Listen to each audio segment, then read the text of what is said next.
Imagine a time when the world's greatest minds gathered not for power, not for wealth, but for knowledge. Did you know there was an era when books were more valuable than gold, when scholars were celebrated like heroes, and when learning was considered a duty toward humanity? During the golden age of Islam, knowledge did not belong to one nation or one people. It belonged to the world. Cities became centers of learning, ideas traveled across deserts and seas, and curiosity was encouraged as a way to understand life itself. While much of the world struggled in darkness, places like Baghdad shone as beacons of light, attracting thinkers from different cultures, languages, and beliefs. Knowledge was not hidden or restricted.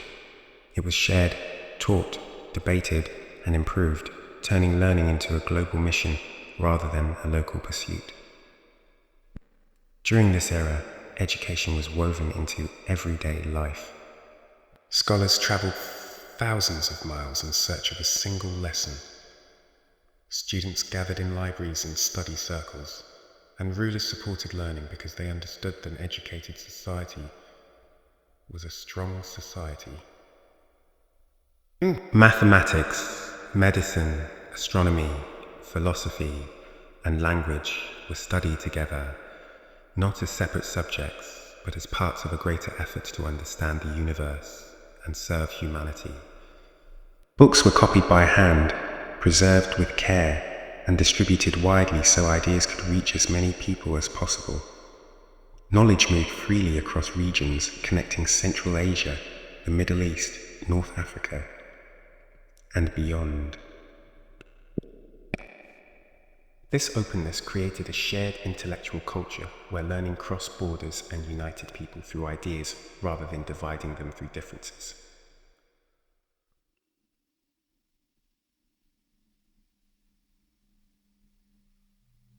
One of the greatest achievements of the golden age of Islam was the preservation and expansion of knowledge from earlier civilizations. Scholars understood that progress could not happen without protecting the wisdom of the past. Ancient works from Greek, Persian, Indian, and Roman traditions were collected, translated, and studied.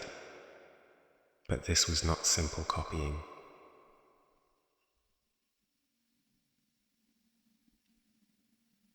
Scholars analyzed these texts, corrected mistakes. Because of this dedication, knowledge that might have been lost to time, war, or neglect was saved and strengthened, ensuring that centuries of human thought survived and evolved. Education during this period was not seen as a privilege for a few, but as a responsibility carried by many. Learning was considered a trust, something that had to be passed on accurately and ethically.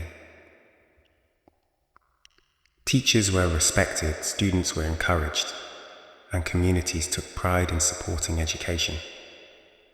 Knowledge was meant to benefit society, to improve health, solve problems, and bring balance to life.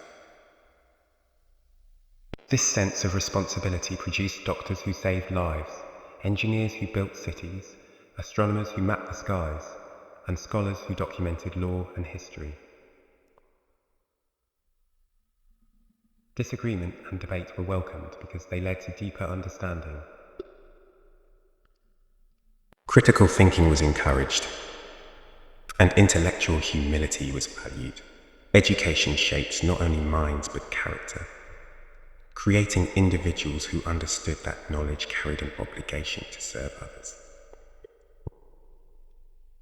As this knowledge spread, its influence reached far beyond the Islamic world.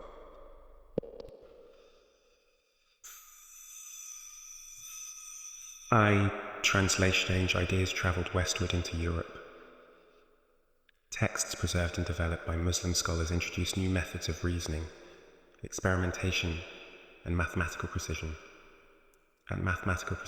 These ideas became the foundation upon which modern science and education were built, eventually helping to ignite the European Renaissance. Algebra, medicine, optics, and astronomy entered European universities, through works that had been refined during the golden age of Islam. Third, Islam. This transfer of knowledge reshaped global civilization, proving that when learning is shared rather than hidden, its impact multiplies across generations. History doesn't forget greatness. People do. And when we rediscover these stories, we don't just learn about the past. We remember what humanity is capable of when knowledge is valued, shared, and protected. The Golden Age of Islam was not just a chapter in history, it was a message for the future, a reminder that when minds are free to learn, civilizations rise.